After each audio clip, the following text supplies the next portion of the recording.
ನಮಸ್ಕಾರ ನನ್ನೆಲ್ಲ ಆತ್ಮೀಯ ಸ್ನೇಹಿತರಿಗೆ ಮತ್ತೊಮ್ಮೆ ತಮ್ಮೆಲ್ಲರಿಗೂ ಪುರಾಣ ಪುಣ್ಯಕಥೆಗಳಿಗೆ ಸ್ವಾಗತ. ಶುಕ್ಲಾಂ ಭರಧರಂ ವಿಷ್ಣುಂ ಶಶಿವರ್ಣಂ ಚತುರ್ಭುಜ ಪ್ರಸನ್ನದನಂ ಧ್ಯಾಯೇ ಸರ್ವೈಜ್ಞೋಕ್ಷಣ ಬೆನಕ ಬೆನಕ ಏಕದಿನ ಪಚ್ಚಕಲ್ಲು ಪಾಣಿಮೆಟ್ಲು ಒಪ್ಪುವ ವಿಘ್ನೇಶ್ವರ ನಿನಗೆ 21 ನಮಸ್ಕಾರಗಳು. ಓಂ ಗಜಾನನಂ ಗಾಂಗೇಯ ಸಾತ್ಮನೆ ಗೌರಿ ಪುತ್ರ ಗಣೇಶಾಸ್ತ ಮಂಗಳಂ ಒಂದೇ ದೃಷ್ಟಿ ಗಣೇಶಂ ತಂದೃಷ್ಟಿ ದೋಷ ವಿನಾಶಕಂ ನಮೋ ನಮೋ ವಿನಾಯಕಂ. ನಾರಾಯಣಂ ನಮಸ್ಕೃತ್ಯಂ ನರಂಚೇವ ನರೋತ್ತಮಂ ದೇವಿ ಸರಸ್ವತಿ ವ್ಯಾಸೋ ಚೈವ ತಥೋ ಮುದ್ರಹೇತ್. ಶ್ರೀ ಗುರುಭ್ಯೋ ನಮಃ. ಶ್ರೀ ಮಾತ್ರಿ ನಮಃ. ಸ್ನೇಹಿತರೆ, ಈ ಕಥೆನ ವಾಮನ ಪುರಾಣದಲ್ಲಿ. ಈ ಕಥೆಯ ಪ್ರಮುಖ ಅಂಶ ಏನಪ್ಪಾ ಅಂದ್ರೆ, ಒಂದು ಅದ್ಭುತ ಕ್ಷೇತ್ರ. ಆ ಕ್ಷೇತ್ರದಲ್ಲೇ ಮಹಾಭಾರತ ಯುದ್ಧ ನಡೀತು. ಯಾವ್ದು ಆ ಕ್ಷೇತ್ರ ಎಲ್ಲ ನಿಮ್ಗೆಲ್ಲ ಗೊತ್ತಿದೆ, ಆದ್ರೂ ಸಹ ಮತ್ತೊಮ್ಮೆ ಹೇಳ್ತೀನಿ. ಈ ಕ್ಷೇತ್ರ ಕುರುಕ್ಷೇತ್ರ. ಈ ಕುರುಕ್ಷೇತ್ರ ಯಾಕೆ ಅಲ್ಲಿ ಯುದ್ಧ ನಡೀತು, ಮತ್ತೆ ಆ ಕುರುಕ್ಷೇತ್ರ ಅನ್ನೋದು ಹೇಗ್ ಬಂತು, ಇದು ದೇವತೆಯ ಹೆಸರ ಇಲ್ಲ ರಾಜನ ಹೆಸರ, ಯಾಕೆ ಅಷ್ಟು ಪ್ರಸಿದ್ಧಿ ಆಯ್ತು ಅನ್ನೋದನ್ನ ಈ ಕಥೆಯ ಮೂಲಕ ನಿಮಗೆ ತಿಳಿಪಡಿಸ್ತೀನಿ. ಎಲ್ಲವನ್ನೂ ಸ್ಕಿಪ್ ಮಾಡಿದಾಗೆ ನನ್ನ ಕಥೆನ ಕೊನೆಯವರೆಗೂ ನೋಡಿದ್ರೆ ಯಾರು ಅಂತ ನಿಮ್ಗೆ ಅರ್ಥ ಆಗುತ್ತೆ. ಕೃತಯುಗದ ಪೂರ್ವದಲ್ಲಿ ಚಂದ್ರವಂಶದ ರಾಜ ಒಬ್ಬ ಇದ್ದ. ಅವನ ಹೆಸರು ಉಷಣ ಕುಮಾರ್ ಅಂತ. ಇವನಿಗೊಬ್ಬ ಮಗ ಇದ್ದ, ಸಂವರ್ಧಕ ಅಂತ. ಈ ಸಂವರ್ಧಕ ತಂದೆಯಂತೆ ಪರಾಕ್ರಮಶಾಲಿ ಆಗಿದ್ದ, ಧರ್ಮ ಪ್ರವರ್ತಕನಾಗಿದ್ದ.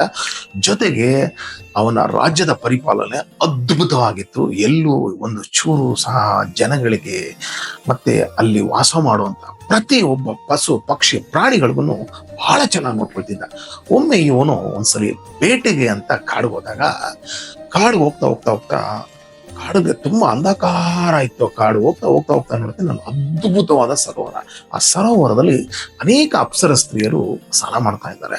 ಮತ್ತೆ ಒಂದಷ್ಟು ಜನ ಆ ಹೂತೋಟದಲ್ಲಿ, ಸುತ್ತಮುತ್ತ ಇರುವಂತ ಹೂತೋಟದಲ್ಲಿ ಒಂದಷ್ಟು ಹೂವು ಕೇಳ್ತಾರೆ. ಅದರ ಒಬ್ಳು ತುಂಬಾ ಸುಂದರವಾಗಿದ್ದು, ಅವಳು ಸೂರ್ಯನಷ್ಟೇ ದಗ ದಗ ದಗ ದಗ ಅಂತ ಹೊಳಿತಾ ಇದ್ಲು. ಈ ರಾಜ ನೋಡ್ದ, ಆಶ್ಚರ್ಯ, ಇದೇನಿದು ಇಷ್ಟು ಸೂರ್ಯನಷ್ಟು ಪ್ರಕಾರವಾಗಿರಲ್ಲ, ಯಾರು ಇವಳು ಅಂತ ಹತ್ರ ಹೋಗ್ತಾ ಹೋಗ್ತಾ ನೋಡ್ತಾನೆ.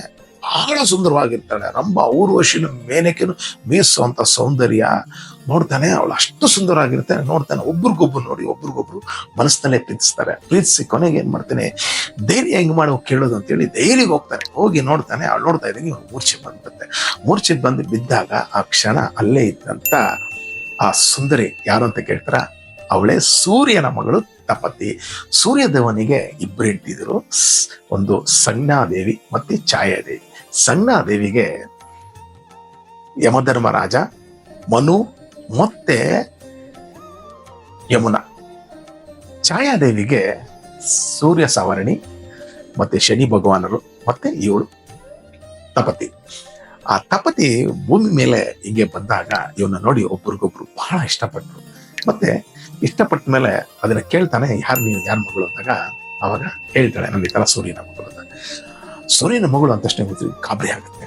ಯಾಕಂದ್ರೆ ಸೂರ್ಯ ದೇವನ ಮಗಳನ್ನ ನಾನು ಇಷ್ಟಪಟ್ರೆ ಸೂರ್ಯದೇವ ನನ್ನ ಕೊಡ್ತಾನ, ಆಯ್ತು ಅಂತೇಳಿ ಧೈರ್ಯ ಮಾಡಿ ಒಬ್ಬರಿಗೊಬ್ರು ಪ್ರೀತಿಸಿ ಆ ರಾಜ ಸಂವರ್ಧಕ ಹೇಳ್ತಾನೆ, ನಾನು ಹೇಗಾದ್ರೂ ನಿನ್ನ ಮದುವೆ ಮಾಡ್ಕೊಳ್ತೀನಿ, ನನ್ನ ನೀನು ಮದುವೆ ಮಾಡ್ಕೊಳ್ತೀಯ ಅಂದಾಗ ಅವ್ರು ಹೇಳ್ತಾರೆ, ತಂದೆ ಒಪ್ಪೋದಾದ್ರೆ ಖಂಡಿತ ನೀನು ಮದುವೆ ಮಾಡ್ಕೊಳ್ತೀನಿ ಅಂತ ಹೇಳ್ತಾರೆ. ಹಾಗಾದ್ರೆ ಸರಿ, ನನ್ನ ಕುರುಗುರುಗಳಾದ ವಶಿಷ್ಠರ ಬಳಿ ಈ ಬಗ್ಗೆ ಮಾತಾಡಿ ನಾನು ಹೇಗಾದ್ರೂ ನಿನ್ನ ಮದುವೆ ಮಾಡ್ಕೊಳ್ತೀನಿ ಅಂತೇಳಿ ಅವಳಿಗೆ ಭರವಸೆ ಕೊಟ್ಟು ಅಲ್ಲಿಂದ ರಾಜ್ಯಕ್ಕೆ ಹಿಂದಿರುದ್ದ. ಅವಳ ಚಿಂತೆಲೆ ಮಗ್ನ ಆಗಿರುವಾಗ ಗುರುಗಳು ಒಳಗೆ ಬರ್ತಾರೆ. ಗುರುಗಳು ಬರೋದು ಗೊತ್ತಾಗಲ್ಲ. ಇವನು ದೀರ್ಘ ಆಲೋಚನೆ ಇರ್ತಾನೆ. ರಾಜನ್ ಅಂದಾಗ ಇವನು ಆ ಕಡೆ ನೋಡೋದಿಲ್ಲ. ಆವಾಗ ಒಂದು ಕ್ಷಣ ಅವರು ತಮ್ಮ ದಿವ್ಯ ದೃಷ್ಟಿ ನೋಡ್ತಾರೆ. ಯಾಕೆ ರಾಜನ್ ಯಾವಾಗ್ಲೂ ಬಂದಷ್ಟೇ ನನ್ನ ಸತ್ಕಾರ ಮಾಡೋನು, ಏನಾಗಿದೆ ಅಂತ ದಿವ್ಯ ದೃಷ್ಟಿ ನೋಡುವಾಗ ಅವನಿಗೆ ಅನ್ಸುತ್ತೆ. ಆವಾಗ ಅವನು ಪ್ರೇಮದಲ್ಲಿ ಬಿದ್ದಿದ್ದ. ಯಾರ ಪ್ರೇಮದಲ್ಲಿ? ಸಾಕ್ಷಾತ್ ಸೂರ್ಯ ಭಗವಾನನ ಮಗಳ ಪ್ರೇಮದಲ್ಲಿ ಬಿದ್ದಿದ್ದ.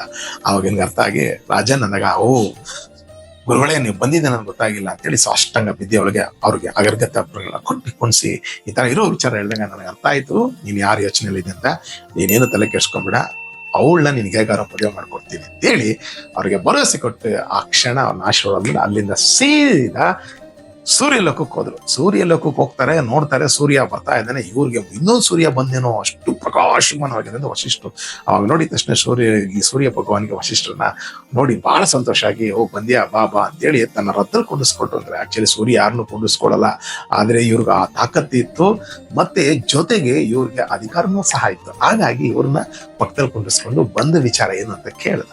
ಆವಾಗ ಹೇಳ್ದೆ, ನೋಡಪ್ಪ, ಭೂಮಿ ಮೇಲೆ ಸಂವರ್ಧಕ ರಾಜ ನಿನ್ ಮಗಳನ್ನ ಇಷ್ಟಪಡ್ತಾ ಇದ್ದಾನೆ, ಅವಳು ನೀನು ಮದುವೆ ಮಾಡ್ಕೊಡು ಕೊಡು ಅಂದಾಗ, ಗುರುಗಳೇ ನೀವು ಬಂದು ಕೇಳಿದ್ಮೇಲೆ ಇಲ್ಲ ಅನ್ನಕ್ಕಾಗಲ್ಲ, ಆದ್ರೂ ನಾನು ಒಂದ್ಸಲಿ ಮಗಳನ್ನ ಕೇಳ್ತೀನಿ ಅಂತೇಳಿ ಮಗಳನ್ನ ಕರ್ಸಿ ಕೇಳ್ತಾರೆ. ಮಗಳು ಬಂದ ತಕ್ಷಣ ಇಬ್ಬರಿಗೂ ನಮಸ್ಕಾರ ಮಾಡಿ, ಹೌದು ಅಪ್ಪಾಜಿ, ನಾನು ಭೂಮಿ ಮೇಲೆ ಒಬ್ಬರು ಇಷ್ಟಪಡ್ತಾ ಇದ್ದೀನಿ ಅಂದಾಗ ಇವ್ರಿಗೆ ಆಶ್ಚರ್ಯ ಆಗುತ್ತೆ. ಗುರುಗಳು ತಂದಿರೋಂಥ ರಾಜ ಯಾರು, ನನ್ನ ಮಗಳು ಇಷ್ಟಪಟ್ಟರು ರಾಜ ಅಂತ. ಆಗ ಕ್ಷಣ ಸೂರ್ಯ ಭಗವಂತನೇ ದಿವ್ಯ ದೃಷ್ಟಿ ನೋಡ್ತಾನೆ. ಮಗಳು ಇಷ್ಟಪಟ್ಟಿರೋದು ಮತ್ತೆ ಈ ವಶಿಷ್ಠರು ತಂದಿರೋಂಥ ಗಂಡು ಸಹ ಒಬ್ಬರೇ ಆಗಿರೋದು ಬಹಳ ಸಂತೋಷ ಆಗುತ್ತೆ. ಸರಿ, ಗುರುಗಳಿಗೆ ಸಮ್ಮುಖದಲ್ಲೇ ಅವರಿಬ್ಬರನ್ನ ಕರೆಸಿ ಅದ್ಭುತವಾಗಿ ಸೂರ್ಯಲೋಕದಲ್ಲೇ ಮದುವೆ ಮಾಡ್ತಾರೆ. ಸೂರ್ಯಲೋಕದಲ್ಲಿ ಮದುವೆ ಮಾಡಿ ಚಂದ್ರಲೋಕ, ನಕ್ಷತ್ರ ಲೋಕಕ್ಕೆಲ್ಲ ಸರಿಸುಮಾರು 10 ವರ್ಷ ಹಿಂಗೆ ಅನ್ಯೋನ್ಯವಾಗಿ ಜೀವನ ಕಳೆದಾಗ ಒಂದು ದಿನ ಅವ್ರಿಗೆ ಅದ್ಭುತವಾದ ಒಂದು ಸುಂದರವಾದ ಮಗ ಹುಡ್ತಾನೆ. ಆ ಗಂಡು ಮಗ ಎಷ್ಟು ಸುಂದರವಾಗಿದ್ದಾನಂದ್ರೆ, ತಾತನಷ್ಟು ಪ್ರಕಾಶಮಾನ, ತಂದೆಯಷ್ಟು ಧರ್ಮಾವಂತೆ, ಮತ್ತೆ ತಾಯಿಯಷ್ಟು ಸುಂದರ. ಎಷ್ಟು ಹೋಲ್ಕೊಂಡು ಬಂದ ಆ ಮಗು ಏನು ಹೇಳಿದ್ರು ಮಾಡೋನಂತೆ. ಅದಕ್ಕೆ ಅವನಿಗೆಲ್ಲ ಕುರು ಅಂದ್ರು. ಸಂಸ್ಕೃತದಲ್ಲಿ ಕುರು ಅಂದ್ರೆ ಏನಪ್ಪಾ ಅಂದ್ರೆ ಮಾಡು ಅಂದ್ರೆ. ಅದಕ್ಕೆ ಕುರುಮೇ ದೇವ ಸರ್ವಕಾಲೇಶು ಸರ್ವದಾ ಅಂತಾರೆ. ಅಂದ್ರೆ ಏನಪ್ಪಾ ಅಂದ್ರೆ ಕುರು ಅಂದ್ರೆ ಮಾಡು ನನಗೆ. ಅದಕ್ಕೆ ಭಗವಂತನ ಕೇಳುವಾಗ್ಲೂ ಈ ಒಂದು ಸಂಸ್ಕೃತದ ಈ ಒಂದು ಅದ್ಭುತವಾದ ಪದ ಬರುತ್ತೆ. ಹಾಗಾಗಿ ಅವನಿಗೆ ಎಲ್ಲರೂ ಸರಿ ಕುರು ಅಂತ ಕರೆಯಕ್ಕೆ ಸ್ಟಾರ್ಟ್ ಮಾಡಿದ್ರು. ಮುಂದೆ ಕುರು ಅಂತ ಕರೀತಾ ಇದ್ದಂಗೆ ಇವನು ಕುರು ರಾಜ ಆದ, ಕುರು ಮಹಾರಾಜನಾದ. ಕಾಲಕ್ರಮೇಣ ಇವನು ವಯಸ್ಕನಾದ ಮೇಲೆ ಇವನಿಗೆ ಸೌದಮ ಅನ್ನುವಂತ ಮಹಾರಾಜನ ಮಗಳು ಸೌದಮಿನ ತಂದೆ ಮದುವೆ ಮಾಡಿದ್ರು. ಆ ರಾಜ ಅವಾಗ ಅವನ ಅದ್ಭುತ ಪರಿಪಾಲನೆ ಹೇಗಿತ್ತು ಅಂದ್ರೆ, ತಂದೆ ಅಷ್ಟೇ ಪರಾಕ್ರಮಿ ಮತ್ತೆ ಧರ್ಮ ಪ್ರವರ್ತಕನಾಗಿದ್ದ. ಹಾಗೂ ಎಲ್ಲಾ ಜನಗಳನ್ನು ಅತ್ಯಂತ ಸಂತೋಷ ಭರಿತವಾಗಿಟ್ಟಿತ್ತು ಅವನ ರಾಜ್ಯ. ಅವನು ಹೊಲಗಳಂದ್ರೆ ತುಂಬಾ ಇಷ್ಟಪಡೋನು. ಹಾಗಾಗಿ ಎಲ್ಲೇ ಹೊಲಗಳ ಸಮಸ್ಯೆ ಆದ್ರೂ ಆ ಕ್ಷಣ ಇವನು ಅಲ್ಲಿ ಹೋಗಿ ಅಂತ ಸಮಸ್ಯೆಗಳನ್ನ ಪರಿಹರಿಸಿ ಬರೋನಂತೆ. ಆ ತಾಕತ್ ಹೇಗೆ ಸಿಕ್ತು ಅಂತ ಕೇಳ್ತೀರಾ? ತಾಯಿ ಎಷ್ಟಾದ್ರೂ ಸೂರ್ಯನ ಮಗಳಾಗೋದ್ರಿಂದ, ಅವನ ಆಶೀರ್ವಾದ ಇರೋದ್ರಿಂದ ಇವನು ಎಲ್ಲಿ ಬೇಕಾದ್ರೂ ಯಾವ ಕ್ಷಣ ಬೇಕಾದ್ರೂ ರಾಜ್ಯದಲ್ಲೆಲ್ಲ ಓಡಾಡ್ತಿದ್ದಂತೆ. ಅಂತ ತಾಕತ್ತಿದ್ದ. ಒಮ್ಮೆ ಹಿಂಗೆ ಎಲ್ಲಾ ಸಮಸ್ಯೆಗಳು ಪರಿಹಾರ ಮಾಡ್ಕೊಳ್ತಾ ಒಂದು ಸಲ ಹಿಂಗೆ ಕುದುರೆ ಮೇಲೆ ಹೋಗ್ತಾ ಇದ್ದಂತೆ ಆಕಾಶದಲ್ಲಿ. ಅವಾಗ ಒಂದು ಸದ್ದು ಕೇಳ್ತಂತೆ. ಏನಪ್ಪಾ ಅಂದ್ರೆ, ನಿನ್ನ ಹೆಸರು ಅಜರಾಮರವಾಗಿ ಈ ಭೂಲೋಕದಲ್ಲಿ ಇರಬೇಕು ಅಂದ್ರೆ ನೀನು ಧರ್ಮ ಕೆಲಸಗಳನ್ನ ಮಾಡ್ಬೇಕು. ಅವಾಗ ಯಾರು ಹೇಳಿದ್ದು ಅಂತ ಕೇಳಿದ್ರೆ, ಸಾಕ್ಷಾತ್ ಇಂದ್ರ ಹೇಳ್ತಾನಂತೆ, ನಾನೇ ಹೇಳಿದ್ದು. ನಿನ್ನ ಹೆಸರು ಕೀರ್ತಿ ಯಶಸ್ಸು ಅಜರಾಮರವಾಗಿ ಈ ಕಲಿಗಾಲದಂತೆ ಇರಬೇಕು ಅಂದ್ರೆ ನೀನು ಅದ್ಭುತ ಕಾರ್ಯಗಳು ಮಾಡ್ಬೇಕು ಅನ್ನೋದು. ಏನು ಸ್ವಾಮಿ ಅಂತ ಕಾರ್ಯಗಳಂದ್ರೆ, ಆಗ ಹೇಳದಂತೆ ಒಂದಷ್ಟು ದೇವಸ್ಥಾನಗಳು, ಒಂದಷ್ಟು ಧರ್ಮಛತ್ರಗಳು ಕಟ್ಟು, ಒಂದಷ್ಟು ಕೆರೆ ಕಾಲುವೆ ಕುಂಟೆಗಳನ್ನ ತೆಗೆಸು, ಹೋಗಿ ಬರೋರಿಗೆ ಅನುಕೂಲ ಮಾಡಿಕೊಡು. ಆ ಕ್ಷಣ ಅಲ್ಲಿಂದ ಬಂದವನೇ ಅನೇಕ ಧರ್ಮ ಕಾರ್ಯಗಳು ಮಾಡೋದಂತೆ. ಎಲ್ಲಿ ನೋಡಿದ್ರು ಕೆರೆ ಕುಂಟೆ ದೇವಸ್ಥಾನಗಳ ಕೆತ್ತಿ ಬಹಳ ಸಂತೋಷವಾಗಿದ್ದ. ಆಗ್ಲೂ ಇವನಿಗೆ ಸಂತೋಷ ಆಗಿಲ್ಲಂತೆ. ಹೀಗೆ ಅವನು ಭೂಲೋಕ ಎಲ್ಲ ಸುತ್ತಿ ಒಂದು ದಿನಕ್ಕೆ ದ್ವೈತವನಕ್ಕೆ ಬಂದಂತೆ. ಆ ದ್ವೈತವನಕ್ಕೆ ಬಂದು ನೋಡ್ತಾನಂತೆ, ಅದ್ಭುತವಾಗಿರುತ್ತಂತೆ. ಆ ಪ್ರಕೃತಿ ಸೌಂದರ್ಯ ನೋಡಿದ್ರೆ ಜುಳು ಜುಳು ಜುಳು ಜುಳು ಅಂತ ನದಿ ಆಯ್ತಾ ಇರುತ್ತೆ. ಯಾವ ನದಿ ಅಂತ ಕೇಳಿದ್ರೆ ಆಶ್ಚರ್ಯ ಪಡ್ತೀರಾ? ಅದೇ ಸರಸ್ವತಿ ನದಿ. ಅಲ್ಲಿರೋ ಋಷಿಗಳು ಕೇಳ್ತಾರೆ, ಸ್ವಾಮಿ ಈ ನದಿ ಹೇಗೆ ಹುಡ್ತು ಅಂದ್ರೆ, ಪ್ಲಕ್ಷವನ ಅಂತ. ಆ ಪ್ಲಕ್ಷ ಮರದಿಂದ ಈ ಸರಸ್ವತಿ ದೇವಿ ಹುಟ್ಟೋದ್ರಿಂದ ಅವತ್ತಿಂದ ಈ ಅಮ್ಮನಿಗೆ ಪ್ಲಕ್ಷವತಿ ಅನ್ನೋ ಹೆಸರು ಬಂತು. ಇದೇನಿದು ವಿಶೇಷ ಅಂತ ಕೇಳದಂತೆ. ಈ ವಿಶೇಷ ಭೂಲೋಕದಲ್ಲಿರುವಂತ ಎಲ್ಲಾ ತೀರ್ಥಗಳು ಇದರಲ್ಲಿ ಇರೋದ್ರಿಂದ ಯಾವುದೇ ಪಾಪಗಳು ಕ್ಷಣಾರ್ಧದಲ್ಲಿ ಮಾಯ ಆಗುತ್ತೆ ಅದರಂತೆ. ಇದನ್ನು ಕೇಳದಂತ ಆ ರಾಜ್ಯ ಅತ್ಯಂತ ಸಂತುಷ್ಟಪಟ್ಟದಾಗಿ ಸ್ನಾನ ಮಾಡಿ ಅಲ್ಲಿಂದ ಕೇಳಿದಂತೆ, ಅಲ್ಲೊಂದು ವೇದಿಕೆ ಇದೆಯಲ್ಲ ಏನು ಅಂತೆ. ಆ ಹೇಳದಂತೆ ಅದು ಬ್ರಹ್ಮ ವೇದಿಕೆ ಅಂತಾರಂತೆ.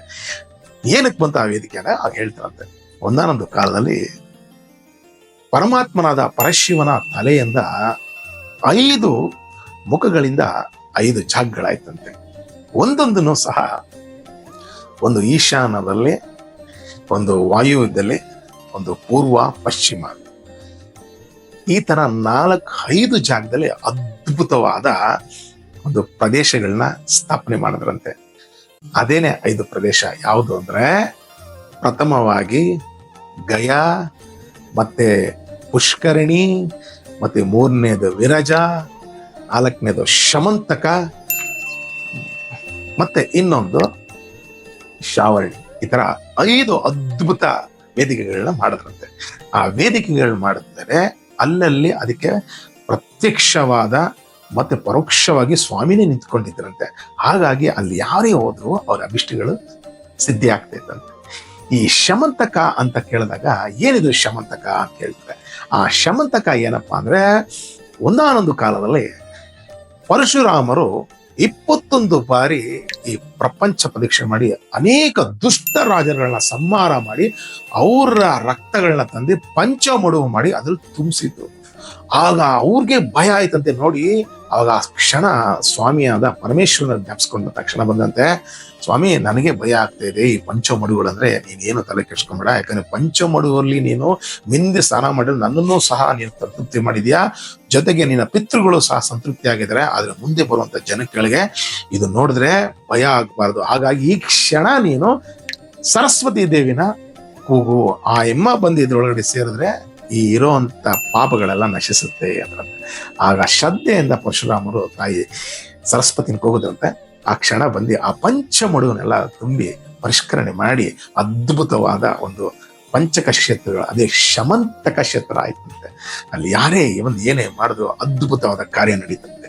ಅದನ್ನ ಕೇಳಿ ಬಹಳ ಸಂತೋಷ ಪಟ್ಟೆ. ಅಲ್ಲಿಂದ ಮುಂದೆ ಬಂದಂತೆ ದೊಡ್ಡದಾಗಿ ದೊಡ್ಡ ಮೈದಾನ ಕಾಣ್ತಂತೆ. ರಾಜನಿಗೆ ಆಲೋಚನೆ ಮಾಡದಂತೆ, ಇದೇನಿದು ಇಷ್ಟು ವಿಸ್ತಾರವಾಗಿದೆಯಲ್ಲ ಅಂತೇಳಿ ಆ ಕ್ಷಣ ಅನಿಸ್ತಂತೆ ಇಲ್ಲಿ ಹೊಲ ಉಳಬೇಕು ಅಂತ. ಅವಾಗೇನ್ ಮಾಡದಂತೆ, ಯಾಕಂದ್ರೆ ಇವರು ದೇವತೆಗಳ ಜೊತೆ ಒಡನಾಟ ಚೆನ್ನಾಗಿ ಇಟ್ಕೊಂಡಿದ್ರಿಂದ ಆ ಕ್ಷಣ ತಾಯಿ ಭೂದೇವಿನ ಶ್ರದ್ಧೆಯಿಂದ ಕರೆದಂತೆ.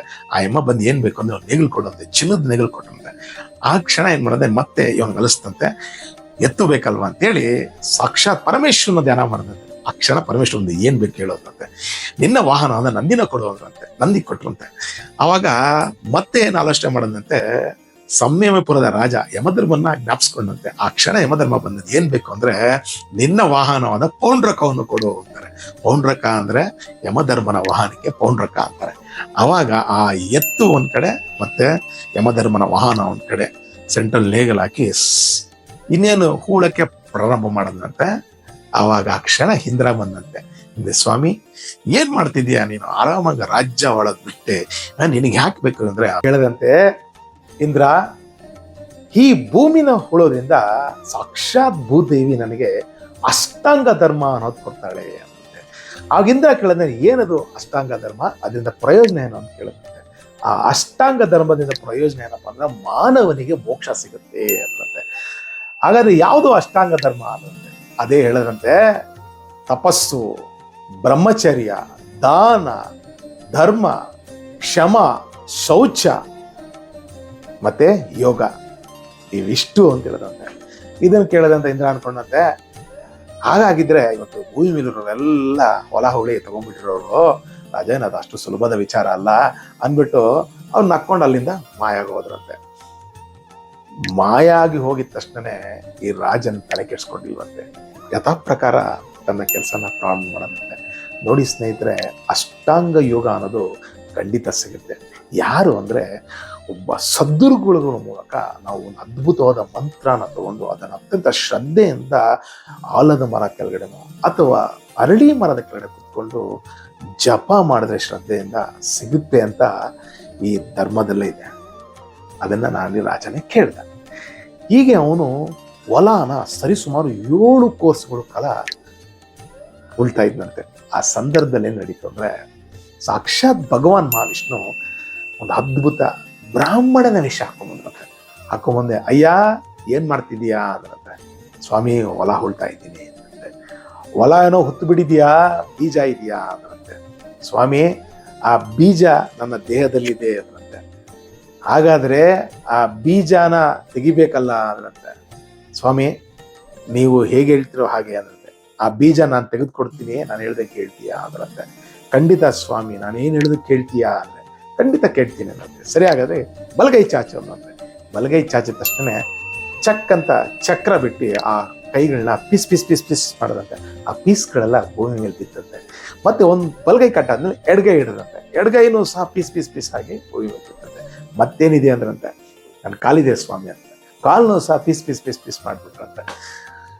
ರಕ್ತ ಹೋಗ್ತಾ ಇದೆ ಅಂತ. ಆದ್ರೂ ಸಹ ಇವನು ಬಹಳ ಸಂತೋಷವಾಗಿ ಕೊಡ್ತಾ ಇದಂತೆ. ಇದು ನೋಡಿದಂತ ಮಹಾವಿಷ್ಣು ಬೇರೆ ಇದೀನಿ ಅಂತಂದ್ರೆ, ಸ್ವಾಮಿ ನನ್ನ ತಲೆನೇ ಇದೆ ಅಂತ. ಆವಾಗ ಸಂತೋಷವಾಗಿ ಸ್ವಾಮಿ ಭಗವಾನ್ ಮಹಾವಿಷ್ಣು ತನ್ನ ದಿವ್ಯ ಮಂಗಳ ಸ್ವರೂಪನ ತೋರಿಸಿ ಹೇಳದಂತೆ, ನನ್ನನ್ನು ನಾನು ಕೇಳಿದ ತಕ್ಷಣ ಕೊಟ್ಟಲ್ಲ, ಒಂದು ಕೈ ಕಟ್ ಮಾಡ್ತಾ ಇದ್ದಂಗೆ ಸಾಧಾರಣ ಮನುಷ್ಯ ಇನ್ನೊಂದು ಕೈ ಕೊಡೋದಿಲ್ಲ, ಅಂಥದ್ರಲ್ಲಿ ನೀನು 2 ಕೈ ಕೊಡ ಸ್ವಾಮಿ. ಈ ಸುದರ್ಶನ ಚಕ್ರ ಯಾರ ಹತ್ರ? ಸಾಕ್ಷಾತ್ ಶ್ರೀಮನ್ ನಾರಾಯಣನ ಹತ್ರ. ಅವನೇ ಬಂದು ಕೇಳಿದಾಗ ಈ ದೇಹನೇ ನಿನಗೆ ಅಂತಂದ್ಮೇಲೆ ಸ್ವಾಮಿ ಅದ್ರಲ್ಲಿ ಬರು ಮಾತನಾಡಿದ್ಯಾ ಅಂದ್ರಂತೆ. ಅದನ್ನು ಕೇಳದಂತ ಭಗವಾನ್ ವಿಷ್ಣು ಮತ್ತೆ ಸಂತುಷ್ಟನಾಗಿ ಹೇಳದಂತೆ, ಇನ್ನ ಮೇಲೆ ನಿನ್ನ ವಂಶಸ್ಥರು ಅವರನ್ನೇ ಕುರುವಂಶದವರು ಅಂದ್ರೆ ಕೌರವರು, ಅಂದ್ರೆ ಕೌರವಿಂದನೇ ಕೌರವರು ಪಾಂಡವರು ಬಂದರು. ನಿನ್ನ ಹೆಸರಿಂದ ಅಜರಾಮರು ಆಗಿರುತ್ತೆ ನಿನ್ನ ಹೆಸರು. ಮತ್ತೆ ಈ ನಿನ್ನ ಹೆಸರಿಂದ ಈ ಕ್ಷೇತ್ರ ಇಂದಿನಿಂದ ಕುರುಕ್ಷೇತ್ರವಾಗುತ್ತೆ. ಕೇಳದಂತೆ ಸ್ವಾಮಿ ನನಗೆ ಅಷ್ಟೇ ಅಲ್ಲ, ಇಲ್ಲಿ ಬಂದು ಯಾರು ಯಜ್ಞ ಹೋಮ ತಪಸ್ಸುಗಳು ಪೂಜೆಗಳು ದಾನಗಳು ಧರ್ಮಗಳು ಮಾಡ್ತಾರೋ ಅವ್ರದ್ದು ಎಲ್ಲ ಅಭಿಷ್ಟವಾಗಿರ್ಬೇಕು, ಮತ್ತೆ ಮೋಕ್ಷ ಸಿಗಬೇಕು ಅಂತ ವರ ಕೊಡು, ಮತ್ತೆ ನನ್ನ ಹೆಸರು ಅಜರಾಮರವಾಗಿರ್ಬೇಕು ಅಂತಂದ್ರೆ ಅದಕ್ಕೆ ಶ್ರೀಮನ್ನಾರಾಯಣರು ತಥಾಸ್ತು ಅನ್ನುವಂತ ಅಂದಿನಿಂದ ಆ ಕ್ಷೇತ್ರ ಕುರುಕ್ಷೇತ್ರವಾಯಿತು. ಮತ್ತೆ ಏನಕ್ಕೆ ಶ್ರೀಮನ್ನಾರಾಯಣರು ಮುಂದೆ ಶ್ರೀಕೃಷ್ಣ ಭಗವಾನರಾಗಿ ಈ ಜಾಗನೇ ಚಾಯ್ಸ್ ಮಾಡಿದ್ರು ಯುದ್ಧಕ್ಕೆ ಅಂದ್ರೆ ಇಲ್ಲಿ ಬಂದು ಸತ್ತವ್ರಿಗೆ ಮೋಕ್ಷ ಸಿಗುತ್ತೆ ಅಂತ. ಹಂಗಂತೇಳಿ ಪಾಪಿಗಳಿಗೆಲ್ಲ ಮೋಕ್ಷ ಸಿಗ್ಲಿಲ್ಲ, ಪಾಪಿಗಳಿಗೆಲ್ಲ ನರಕಕ್ಕೆ ಹೋದ್ರು. ಅದರಲ್ಲಿ ಯಾರು ಶ್ರದ್ಧಾ ಭಕ್ತಿಯಿಂದ ಆ ಸ್ವಾಮಿನ ಆರಾಧಿಸಿ ಬಂದು ಇಲ್ಲಿ ಸ್ನಾನ ಮಾಡಿ ಹೋಗ್ತಾರೋ ಅವ್ರಿಗೆ ಖಂಡಿತ ಒಂದಲ್ಲ ಒಂದು ದಿನ ಮುಂದೆ ಮೋಕ್ಷ ಸಿಗುತ್ತೆ ಅನ್ನೋದು ಈ ಧರ್ಮದ ಒಂದು ಸಂಕೇತ. ಸ್ನೇಹಿತರೆ, ಈ ಕಥೆಯಲ್ಲಿ ಬರುವಂಥ ಪ್ರಮುಖ ಅಂಶ ಏನಪ್ಪ ಅಂದರೆ, ಈ ಪುಣ್ಯಕ್ಷೇತ್ರಗಳನ್ನ ಈ ತೀರ್ಥಗಳನ್ನ ನಾವು ನಿಂದು ಎದ್ದು ಬಂದಾಗ ನಮ್ಮ ಅನೇಕ ಪಾಪಗಳು ಹೋಗುತ್ತೆ ಅನ್ನೋ ಒಂದು ಪ್ರತೀತಿ.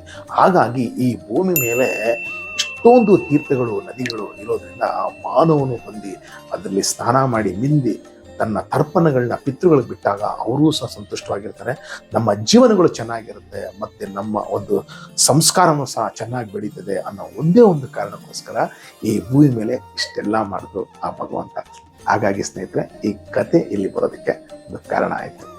ಮುಂದೆ ಇದೇ ಕ್ಷೇತ್ರ ಈಗಲೂ ಸಹ ಪ್ರತಿ ಸಂಕ್ರಮಣದಲ್ಲಿ ಜನವರಿ ಬರೋ ಸಂಕ್ರಮಣದಲ್ಲಿ ಲಕ್ಷಾಂತರ ಮಂದಿ ಬಂದು ಕ್ಷೇತ್ರದಲ್ಲಿ ಮಿಂದು ಸ್ನಾನ ಮಾಡಿ ತರ್ಪಣ ಬಿಡ್ತಾರೆ. ಯಾಕಂದರೆ ಹಿಂದೆ 7 ಜನ್ಮ ಮುಂದೆ 7 ಜನ್ಮ ಬರೋವಂಥವ್ರಿಗೆ ಯಾವುದೇ ಶಾಪಗಳಿದ್ರು ಯಾವುದೇ ದೋಷಗಳಿದ್ರು ಸಹ ಹೋಗುತ್ತೆ ಅನ್ನೋದು ಈ ಧರ್ಮದ ಸಂಕೇತ. ಹಾಗಾಗಿ ಈಗಲೂ ಸಹ ಅಮಾವಾಸ್ಯೆ, ಹುಣ್ಣಿಮೆ, ಅಷ್ಟಮಿ, ಚತುರ್ಥಿಗಳಲ್ಲಿ ಈಗಲೂ ಸಹ ಹೋಗಿ ಸ್ನಾನ ಮಾಡಿ ತರ್ಪಣೆಗಳು ಬಿಟ್ಟಾಗ ಅವರ ಅಭಿಷ್ಟಗಳು ಸಿದ್ಧಿ ಆಗುತ್ತೆ ಅನ್ನೋದು ಈ ಕಥೆ. ಸ್ನೇಹಿತರೆ, ಈ ಕತೆ ನಿಮ್ಗೆ ಇಷ್ಟ ಆದರೆ ದಯವಿಟ್ಟು 4 ಜನಕ್ಕೆ ಶೇರ್ ಮಾಡಿ ಅಂತ ಕೇಳ್ತೀನಿ. ಅದೇ ರೀತಿ ನಿಮ್ಮ ಅನಿಸಿಕೆ ಅಭಿಪ್ರಾಯ ಏನಾಯಿದ್ರೆ ದಯವಿಟ್ಟು ಕಾಮೆಂಟ್ ಬಾಕ್ಸ್ ಮೂಲಕ ಕಾಮೆಂಟ್ ಬಾಕ್ಸ್ ತಿಳಿಸಿ. ಇದುವರೆಗೂ ನನ್ನ ಚಾನಲ್ ಯಾರು ಸಬ್ಸ್ಕ್ರೈಬರ್ ಆಗಿಲ್ಲ ದಯವಿಟ್ಟು ಸಬ್ಸ್ಕ್ರೈಬರ್ ಆಗಿ ಬೆಲ್ ಐಕಾನ್ ಹೊತ್ತನ್ನು ಮಾತ್ರ ಮರಿಬೇಡಿ ಅಂತ ಹೇಳ್ತಾ ಈ ಕಥೆನ ಇಲ್ಲೇ ಮುಗಿಸ್ತಾ ಇದ್ದೀನಿ. ಸ್ವಸ್ತಿ ಪ್ರಜಾಪಾಲಿ ಅಂತ ಜ್ಞಾನೇನ ಮಾರ್ಗೇಣ ಮೈ ಮಹಿಷ ಗೋಬ್ರಾಹ್ಮಣ ಶುಭಮಸ್ತು. ಸರ್ವೇ ಜನ ಸುಖಿನೋ ಭವಂತು, ಸನ್ಮಂಗಳಾನಿ ಭವಂತು. ಮುಂದಿನ ಕಥೆಗೆ ಮುಂದಿನವರು ಬಂದು ಕಾಣ್ತೀನಿ. ಅಲ್ಲಿವರೆಗೂ ತಮ್ಮೆಲ್ಲರಿಗೂ ಧನ್ಯವಾದಗಳು.